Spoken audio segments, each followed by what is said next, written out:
We'll start with the prayers.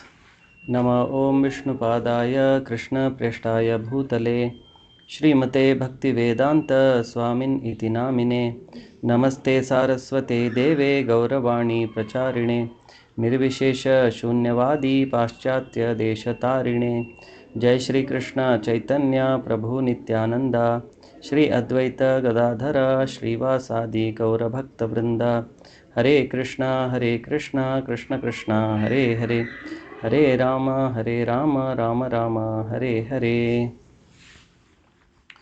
So we will continue from where we have stopped in our previous class. So in the previous sessions we are going through the introduction of Bhagavad-Gita, and in the last few sessions we saw Prabhupada is describing that the living entity is eternal and they have got an eternal occupation which is called Sanatana Dharma, and also they have got a Sanatana abode. So that is Krishna's place where Krishna lives. So that is Sanatana Dhama. So Sanatana living entity has got a Sanatana Dharma, and they have got a Sanatana place, eternal place, which is called Sanatana Dhama. All these things are described in Bhagavad Gita. So about the place of Krishna, which is eternal, that is described here. The abode of Lord Shri Krishna is described in the Bhagavad Gita, 15th chapter, 6th verse. Na tad bhasayate suryo na shashanko na pavakaha yad gatva na nivartante tad dhama paramam mama. So in the 15th chapter, Krishna is describing about his abode. The abode of mine is not illumined by the sun or moon nor by electricity, and anyone who reaches it never comes back to this material world again. This verse gives a description of that eternal sky. Of course, we have a material conception of the sky and we think of it in relationship to the sun, moon, stars, and so on. But in this verse, the Lord states that in the eternal sky there is no need for the sun, nor for the moon, nor fire of any kind, because the spiritual sky is already illuminated by the Brahma Jyoti, the rays emanating from the Supreme Lord. We are trying with difficulty to reach other planets, but it is not difficult to understand the abode of the Supreme Lord. This abode is referred to as Goloka. In the Brahma Samhita, it is beautifully described. Goloka eva nivasati akhilatma bhutaha. The Lord resides eternally in his abode Goloka, yet he can be approached from this world. And to this end, the Lord comes to manifest his real form, Satchidananda Vigraha. When he manifests his form, there is no need for our imagining what he looks like. To discourage such imaginative speculation, he descends and exhibits himself as he is, as Shamasundara. Unfortunately, the less intelligent deride him because he comes as one of us and plays with us as a human being. But because of this, we should not consider that the Lord is one of us. It is by his potency that he presents himself in his real form before us and displays his pastimes, which are prototypes of those pastimes found in his abode. So in this paragraph, we see the description of the spiritual sky, and here it is described that there is no need of sunlight, na surya, na shashanka, na pavakaha. So surya, sun, shashanka is moon, and pavaka is any kind of fire or electricity. So Krishna is describing how his abode is, or the spiritual sky is. And one more quality of that place is yad gatva na nivartante tadhama paramam mama. So when somebody goes there, he never returns from that place. So here we have got the experience in this world. So we come on this earth, and after that we have to leave this earth and go to some other place according to our karma. Even if we go to higher planets or lower planets, after our quota of how much time we are supposed to stay there is over, then immediately we are transferred to some other place according to our karma. So no place in this material world is permanent for the living entity.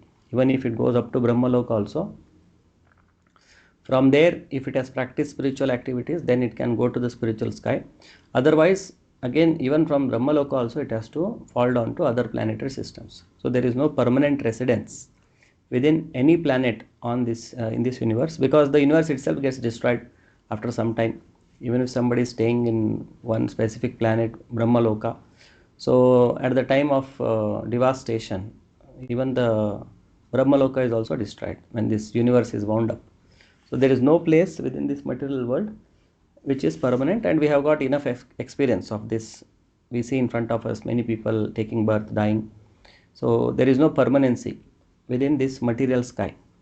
And in this sky we see there is sun, moon, and different stars, different planets.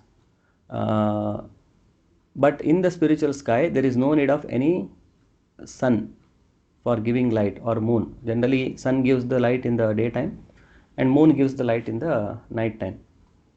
And we have other arrangements for giving us light, fire or electricity. So Krishna's place is self-effulgent. The bodily rays of Krishna, which are called as Brahma Jyoti, so the planets there within that spiritual sky are illuminated by the bodily effulgence of Krishna.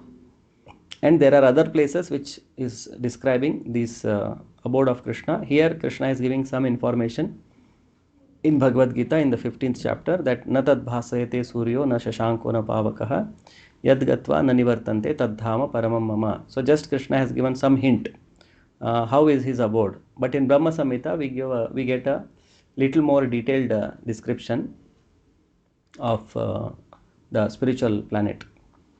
Chintamani prakara sadmasu kalpa vriksha lakshavriteshu surabhirabhipalayantam. So Brahma Samhita, Brahma begins his description describing Krishna, Ishvara Parama Krishna Sachidananda Vigraha, and how he looks, what he is doing. Same way, Brahma also describes the planet, how that planet is. So it is Surabhi cows are there, and there are row houses and wish fulfilling trees. So that description is given in Brahma Samhita. And also in same Brahma Samhita, one more shloka describes Goloka eva nivasati akhilatma bhutaha. So although Krishna is residing eternally in his Goloka abode, still yet he can be approached from this world, and to this end the Lord comes to manifest his real form, Sachidananda Vigraha.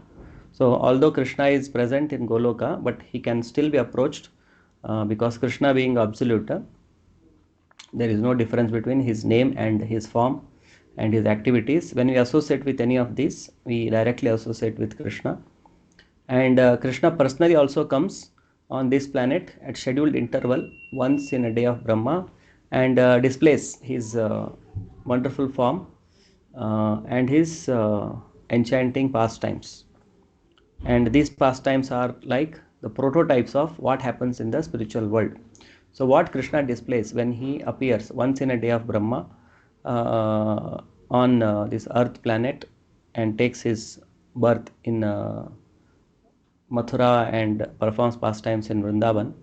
So that Vrindavan pastimes are the eternal activities which are going on in the spiritual world. And there is other planets also. Dwarka is also there, Mathura is also there, where Krishna lives in different moods with his different associates. And he performs eternal activities, eternal pastimes there. And when he comes here, he comes with his abode, his associates, and he performs the similar pastimes, and we get a glimpse of those activities which happen in the spiritual world, so that the conditioned soul who are there in the material world, they may also get attracted and they may start working towards going back to that place. So the whole purpose of the entire Vedic literature, Bhagavad Gita, the whole thing is to know Krishna and to go back to Krishna, and following the process by which we can go there. So that is the whole purpose of all the Vedic literatures. In the effulgent rays of the spiritual sky, there are innumerable planets floating. The Brahma Jyoti emanates from the supreme abode, Krishna Loka, and the Anandamaya, Chinmaya planets, which are not material, float in those rays. The Lord says, Na tad bhasayate suryo, na shashanko, na pavakah, Yad gatva na nivartante tad dhama paramam mama. One who can approach that spiritual sky is not required to descend again to the material sky. In the material sky, even if we approach the highest planet Brahmaloka, what to speak of the moon, we will find the same conditions of life, namely birth, death, disease, and old age. No planet in the universe is free from these four principles of material existence. Therefore, the Lord says in Bhagavad Gita, Abrahma Bhuna Loka Punaravartino Arjuna. The living entities are traveling from one planet to another, not by mechanical arrangement, but by a spiritual process. This is also mentioned Yanti Devavrata Devan Pitrin Yanti Pitrivrataha. No mechanical arrangement is necessary if we want interplanetary travel. The Gita instructs Yanti Devavrata Devan. The moon, the sun, and higher planets are called Swargaloka. There are three different statuses of planets: higher, middle, and lower planetary systems. The earth belongs to the middle planetary system. Bhagavad Gita informs us how to travel to the higher planetary systems, Devaloka, with a very simple formula: Yanti Devavrata Devan. One need only worship the particular demigod of that particular planet, and in that way go to the moon, the sun, or any of the higher planetary system. So here we have discussed already about even if one goes to the Brahmalok also, there are these miseries of life which are birth, death, old age, and disease even in those planets, and that is described in Bhagavad Gita. Abrahma bhuvana loka punaravartinaha. So again one has to take his birth even if he goes to Brahmaloka also. And apart from Brahmaloka, there are other planetary systems. Generally it is called as the 14 planetary systems, 7 upper and 7 lower systems, and they are Bhurloka, Bhuvarloka, then Swargaloka, Maharloka, Janaloka, Tapoloka, Satyaloka, so like that. And then the down planetary systems are Tal, Atal, Rasatal, Talatal, Patal, Sutal. So like that, there are 7 other planetary systems, and we are living on the Earth, so which comes under the middle. And higher are Bhurloka, then ours is Bhurloka, then there is Bhuvarloka, then Swargaloka and upper, and below are other Patala and other lokas are there.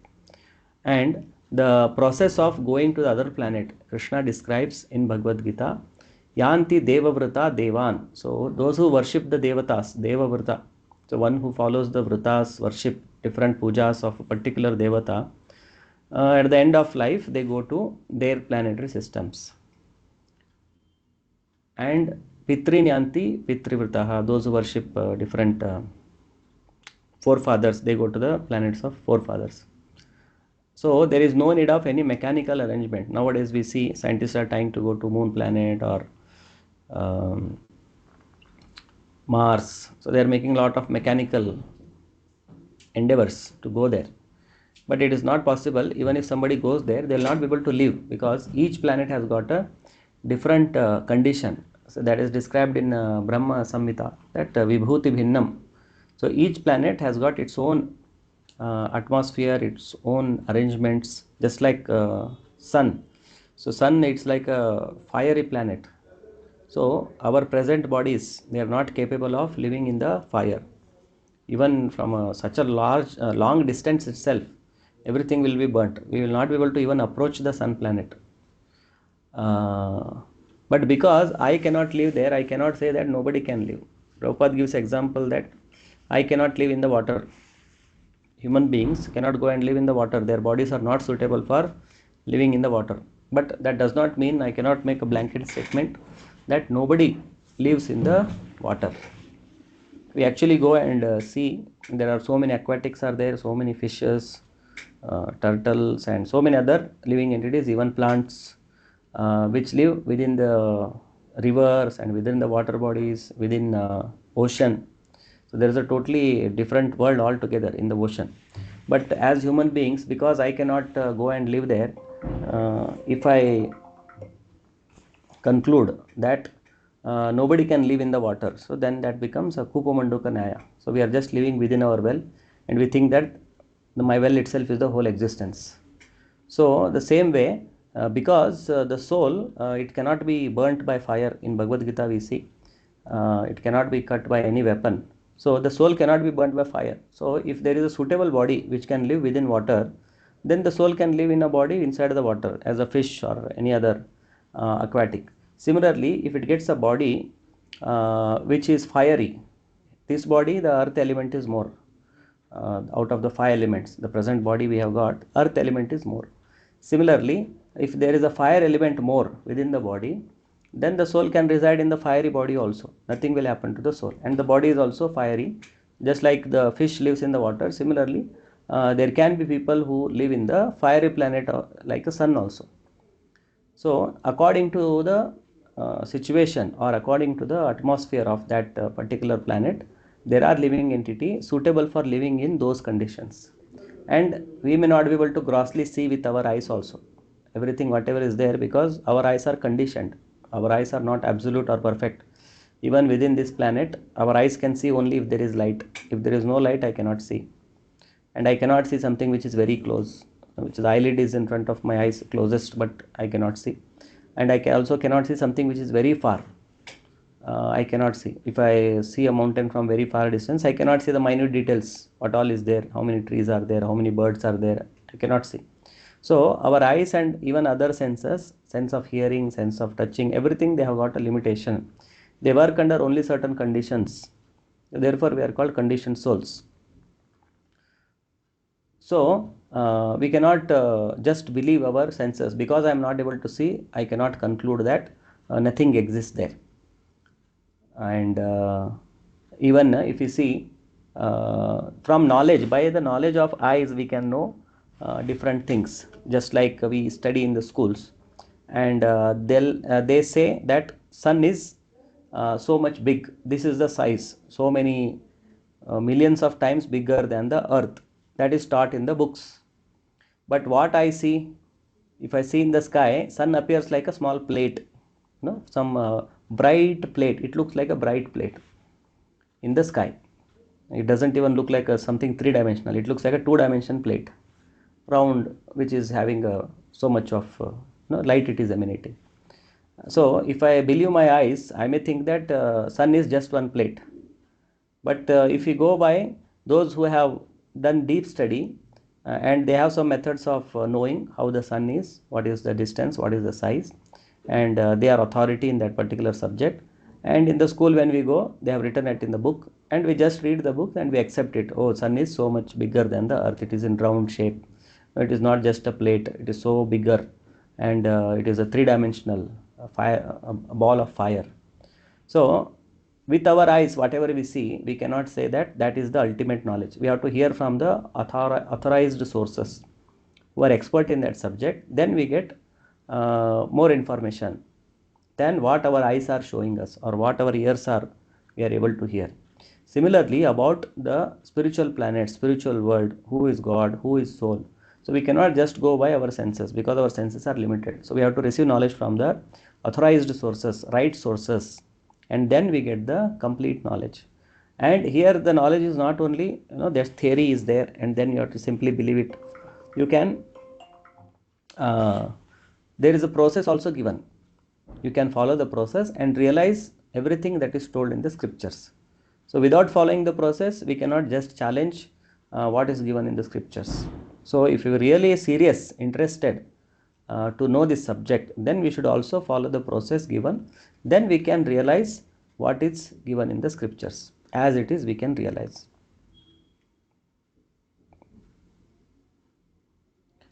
Next, yet Bhagavad Gita does not advise us to go to any of the planets in this material world, because even if we go to Brahmaloka, the highest planet, through some sort of mechanical contrivance, by maybe traveling for 40,000 years, and who will live that long? So they say if you have to go to very far planet within this universe, you may have to travel for 40,000 years. You don't even live for 100 years. and whatever they are making some attempts now, it's all simply, phantasmagoria, simply fooling people that we will do this, we will do that, and wasting money of the people in the name of giving to going to different planets. Even Ravana wanted to go to Sargaloka without performing any pious activities, because generally if you have to go to heavenly planets, you have to perform a lot of pious activities, then you go there. So Ravana wanted that without performing any pious activities, I will take everyone to Swarga. So he wanted to build a staircase between earth and heaven, so that anybody can just climb up and go. So like that, demonic people make different plans other than the designed way of going to the other planets. So even if we travel for 40,000 years, we will still find the material inconveniences of birth, death, disease and old age. But one who wants to approach the supreme planet, Krishna Loka, or any of the other planets within the spiritual sky will not meet with these material inconveniences. Amongst all of the planets in the spiritual sky, there is one supreme planet called Goloka Vrindavana, which is the original planet in the abode of the original personality of Godhead Sri Krishna.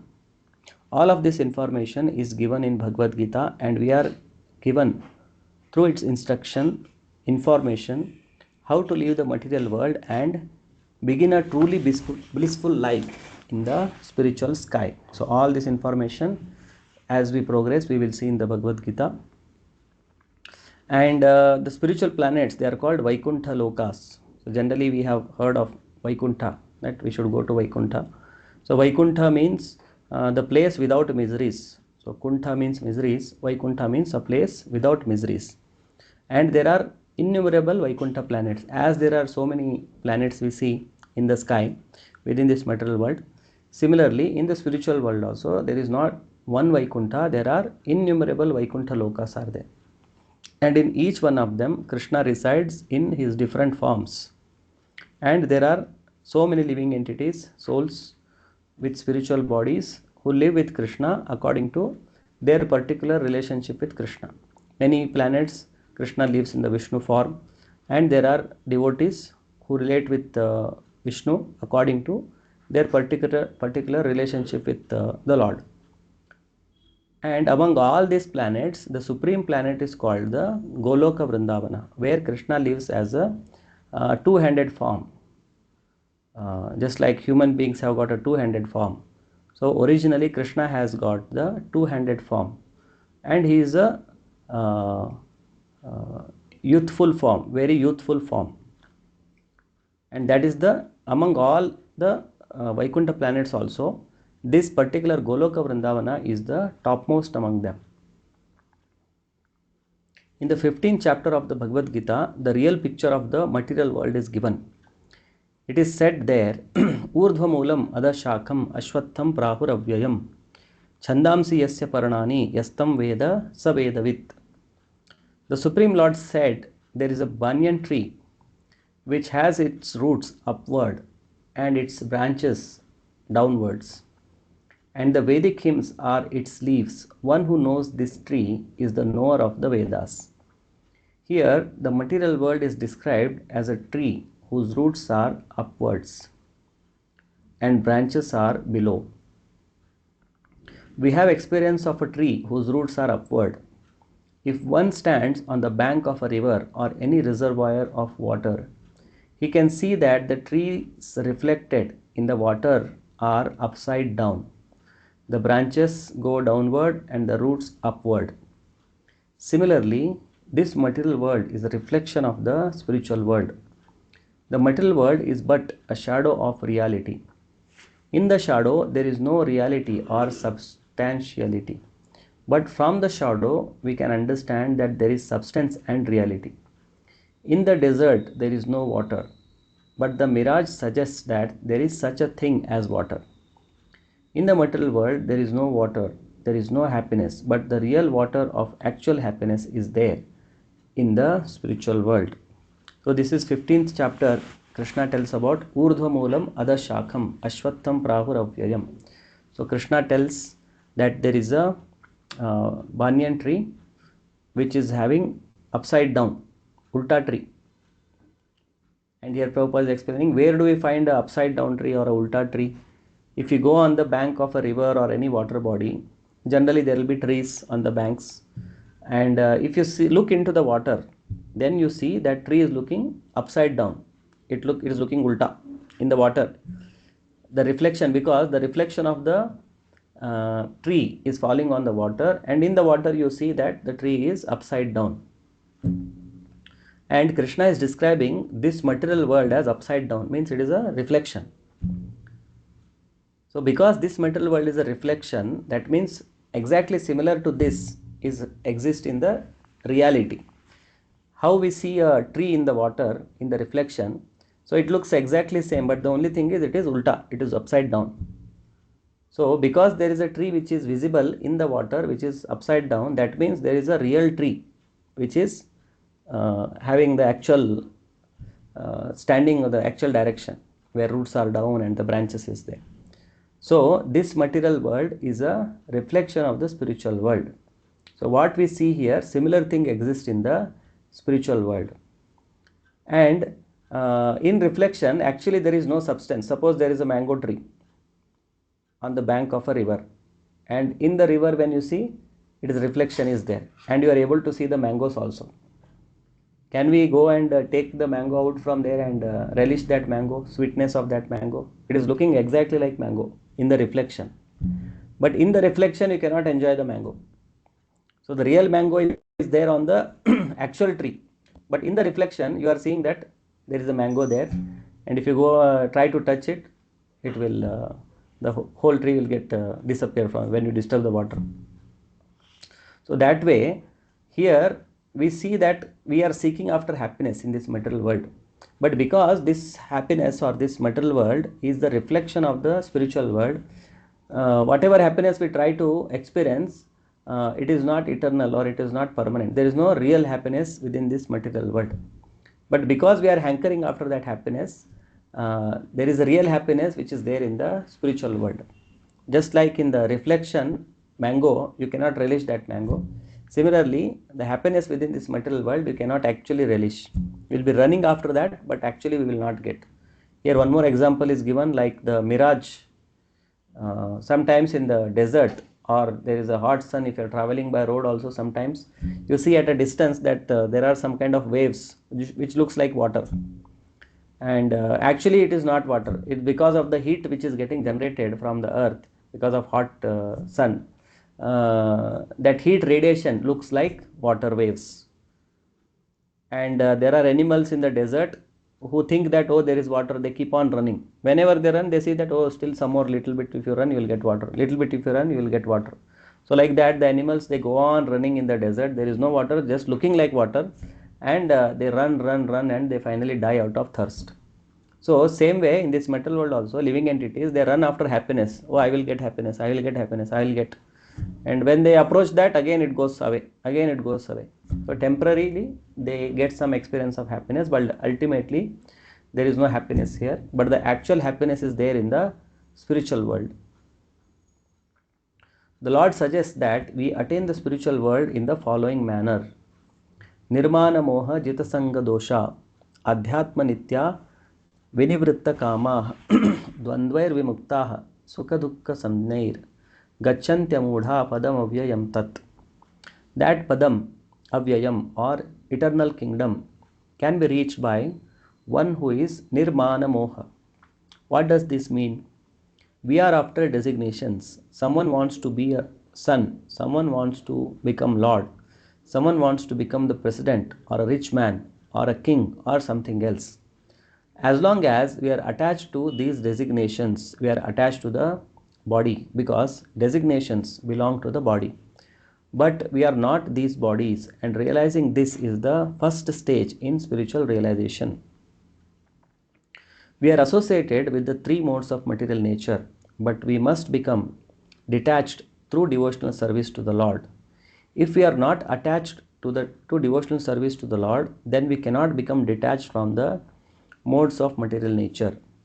Designations and attachments are due to our lust and desire. our wanting to lord it over the material nature. As long as we do not give up this propensity of lording it over material nature, there is no possibility of returning to the kingdom of the Supreme, the Sanatana Dhamma. The eternal kingdom, which is never destroyed, can be approached by one who is not bewildered by the attractions of false material enjoyments, who is situated in the service of the Supreme Lord.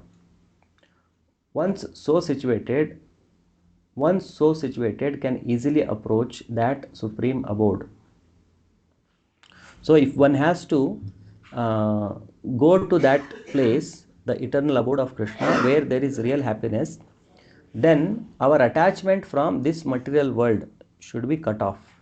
As long as we have got attachment within this material world, so long we will have to go on accepting one or the other bodies. As long as we have got some or the other desire to enjoy in this world, Krishna is very kind and he will give all facility for us to fulfill our desires. So he will inspire us to work in such a way that I become eligible to fulfill that particular desire which I have.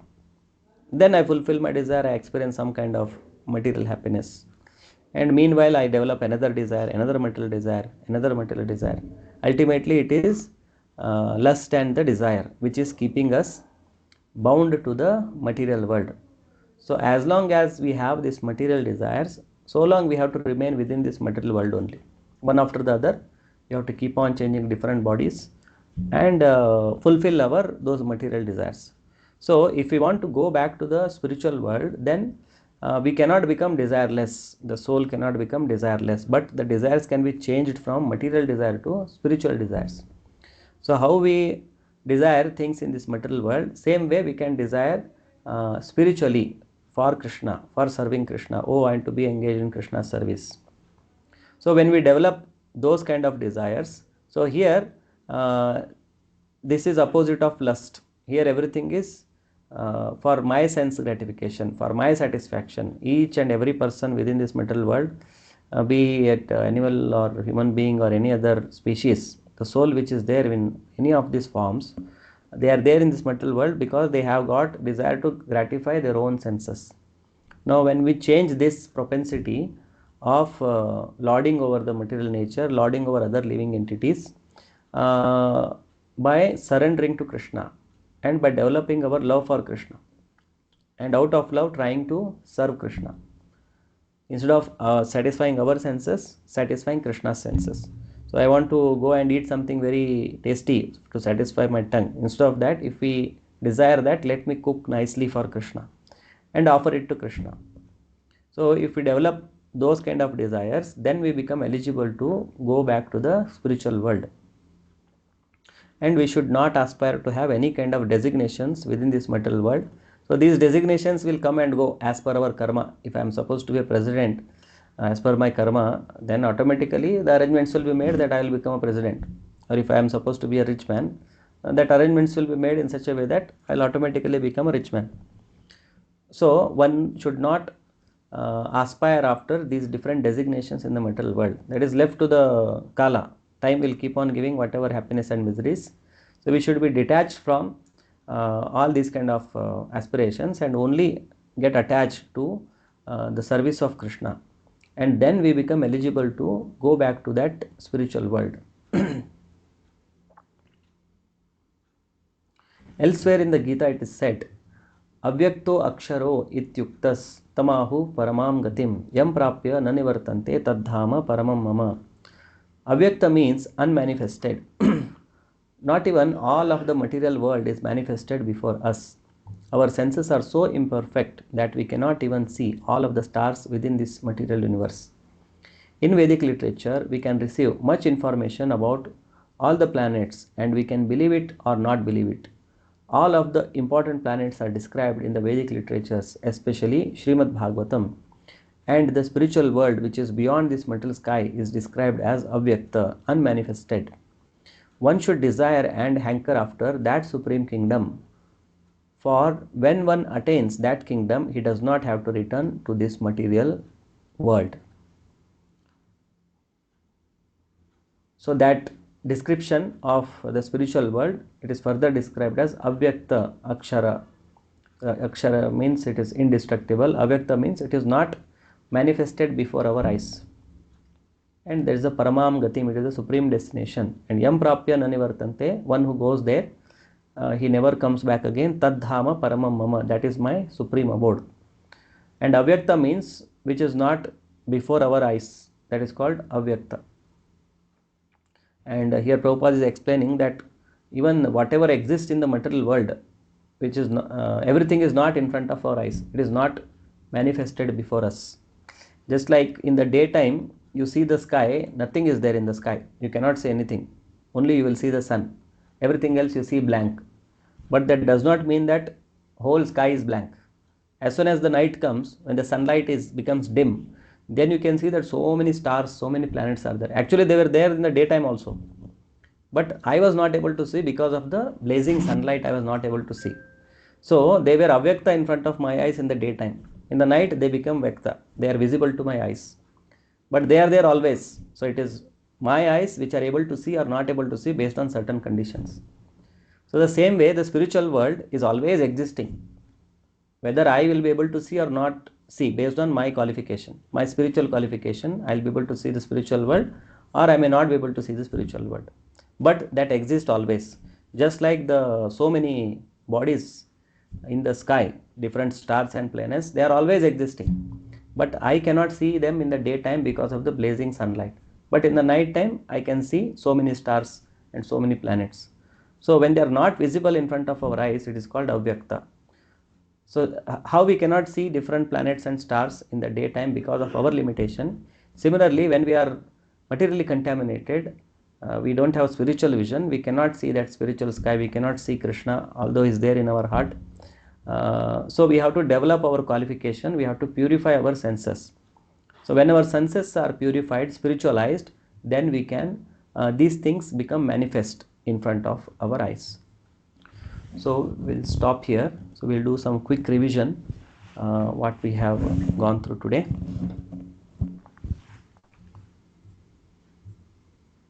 Okay, can somebody give some points what we have understood today? You can unmute and speak.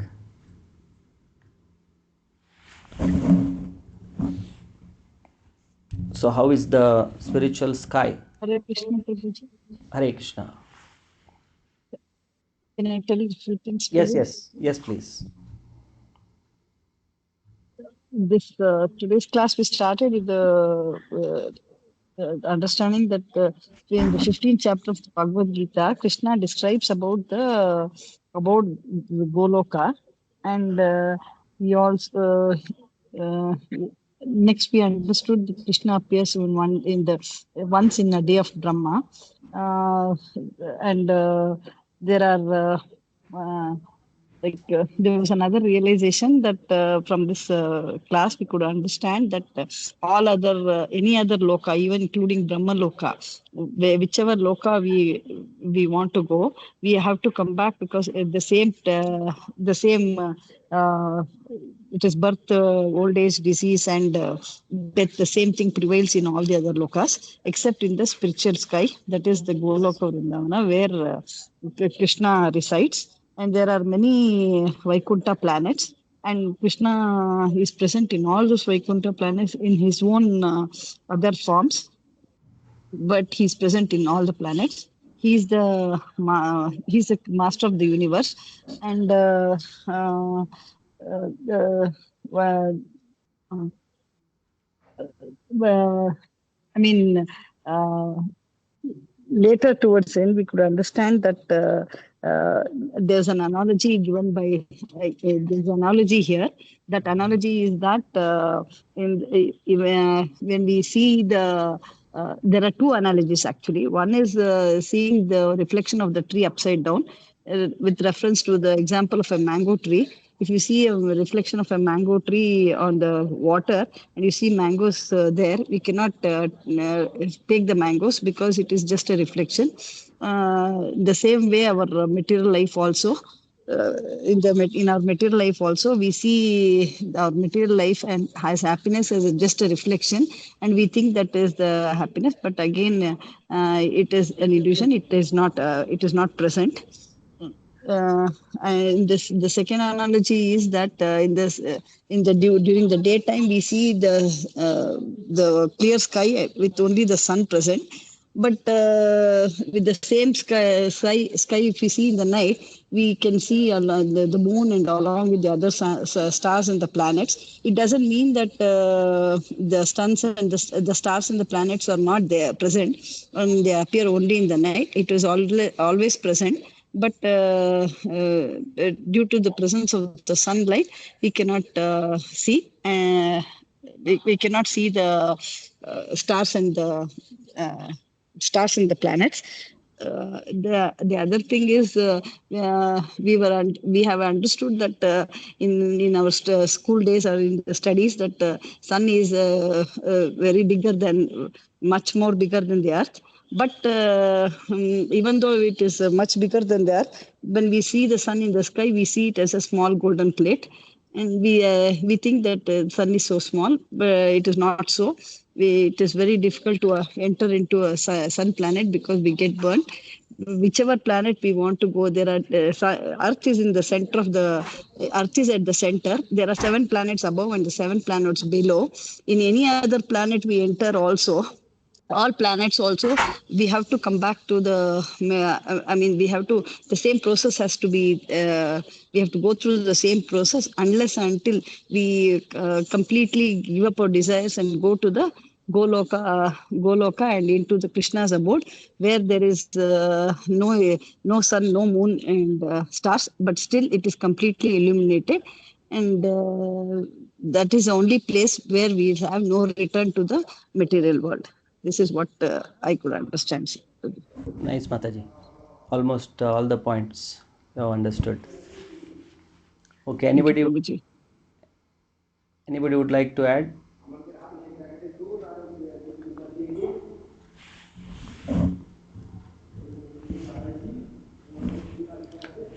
Okay. So we understood about the upside down tree, and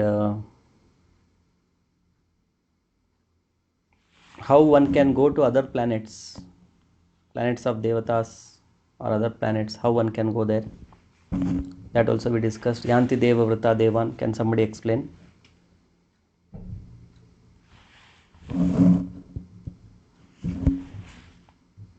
Hare What is Krishna, the Prabhuji. Hare Krishna Mataji.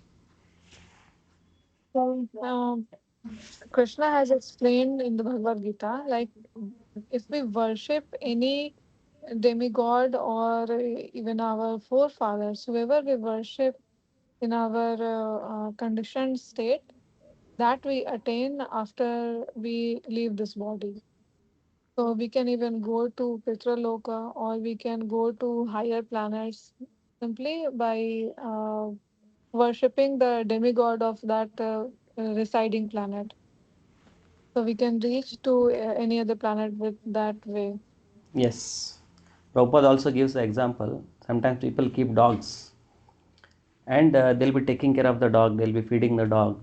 Sometimes a dog they will be taking for a walk, and it passes to, and owner has to stand. So actually they are worshipping dog. They're taking care of the dog. Actually they are worshipping dog. So if they are too attached to dog, then next life they'll become dogs. Whomever you worship, Yes. whomever you get attached, you will get that kind of body. So we worship Krishna, we get attached to Krishna, we get a body similar to Krishna's body, which is eternal, free from birth, death, old age, and disease. And those who are attached to different other living entities or animals or other devatas, so they will go and take birth among that society. Okay. And the description of Krishna's abode, which is described in Brahma Samhita, can somebody tell?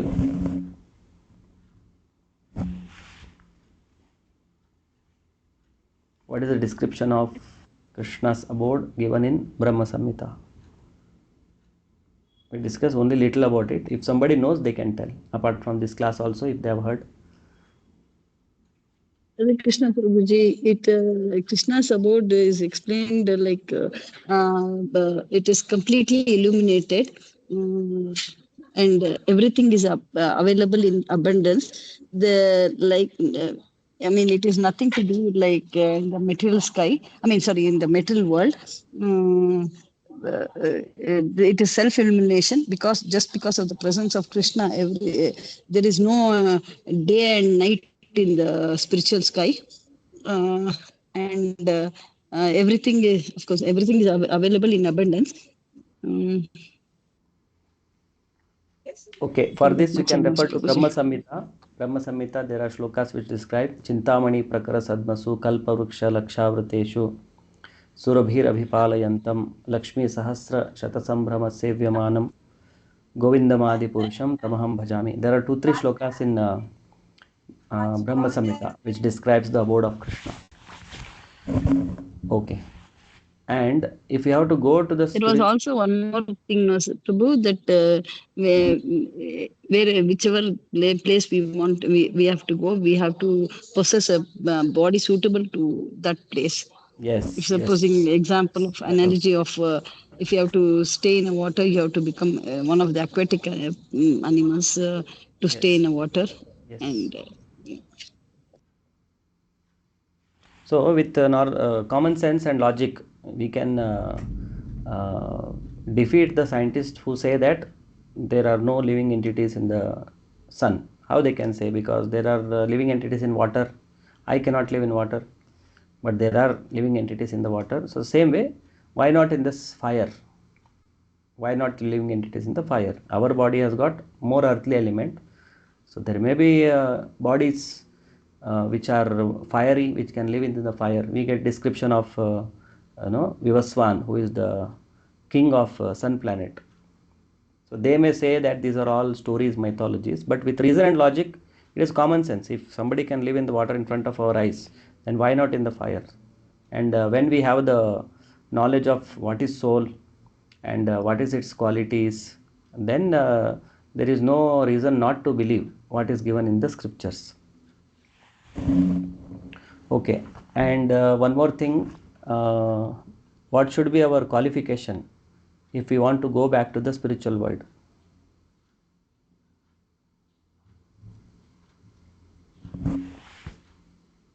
We discussed in the almost last paragraph, one before the last paragraph.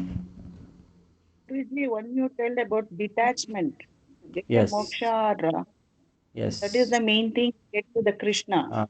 yes. As long as we have got the attachment within this material world for anything, either for our body, our relatives, or any other desires, as long as we have got some material desire, we will have to accept one more body.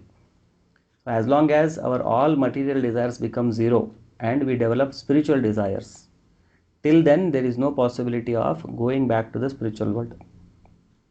This is the important thing which we should, as we all are aspiring for spiritual realization, we should not aggravate these material desires. Prabhupada gives the example of fever.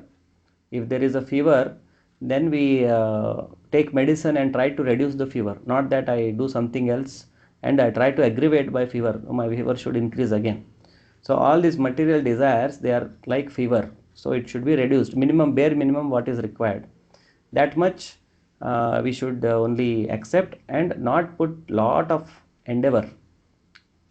It's called atyahara, prayasa, lot of endeavor for material gains, material happiness. Whatever comes but on its own accord, whatever necessary, that much endeavor we can put, but not running after those things, forgetting our spiritual life, spiritual goals. So we have to have a balanced life and live in a detached way. Although we are living in this material world, but not attached to the results of our activities. As a matter of duty, performing all our activities and whatever fruits we get, giving credit to Krishna, offering that fruits to Krishna. So that way one can live detached from this material world. And the Goswamis in our parampara, they have taught a principle called Yukta Vairagya. So Yukta Vairagya means accepting things only as much as it is required and engaging everything in Krishna's service, not for our personal satisfaction. Just like now we all are, through the mobile or through the laptop, uh, we are connected and we are able to discuss Bhagavad Gita. So one may say that these are all material things, all this internet, mobile, everything is material. So we are interested in spiritual life, so we should not be using these things and all. But that is not the real renunciation. So real detachment is we are not using it for watching some movie or some other sense gratification. So we are using all these things for knowing about Krishna, glorifying Krishna, for our spiritual advancement. So that way, anything which is in the existence, it is made of energy of Krishna only. Whatever we see, everything is made of energy of Krishna only. So, but if we try to utilize it for my sense gratification, then that becomes material. But if the same thing is used in Krishna's service, the same material energy acts spiritually. So that should be the principle of how we should deal with this material world. So everything we should try to use in Krishna's service, not for our sense gratification. So that way we should be detached from the desire for sense gratification, not the objects. There is no problem in the objects of sense gratification. The problem is in my mentality that I should use these objects for satisfying my senses. So the problem is in my consciousness, not in the external objects. So external objects have no problem. Although they are made of material energy, everything can be used in Krishna's service. What I have to work on is purifying my consciousness. And the fastest process and the easiest process for purifying my consciousness is this chanting of this Hare Krishna Mahamantra. So by constant association with Krishna, our consciousness gets purified, our consciousness gets spiritualized. Then everything remains same, whole world remains same. What is changing? World is not changing, but my consciousness is changing. I am becoming more and more purified. This laptop doesn't get purified, it remains as it is. But I may become more and more purified and use it in a better way in Krishna's service. Before becoming a devotee, I may use the same laptop for watching different movies or songs or whatever. But after becoming a devotee, I may use the same laptop for watching Krishna's songs, Krishna's movies, for these kind of discussions. So the real change happens in our consciousness. Okay. So we'll stop here. It's already 9:30. Thank you all for joining. Again, we'll connect in our next class. Srila Prabhupada ki jai. Thank you, Prabhuji. Hare Krishna. Hare Krishna. Hare Krishna. Hare Krishna. Na Prabhuji. Hare Krishna. Thank you, Prabhuji. Hare Krishna.